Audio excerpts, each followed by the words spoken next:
গাজার বেটা গাউজি রাস্তাদেশি গাউজি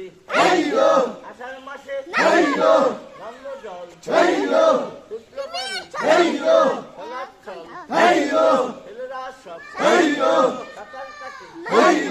নৌকাবাজি নদীর ঘাটে ভোরের সাথী হিও বলবো জোরে জোরে ব্যায়াম করিব 1 ঘন্টা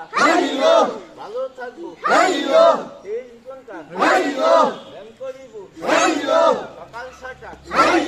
হেরে যাবে হাঁটুর ব্যথা করিব সকাল 6টা হেরে যাবে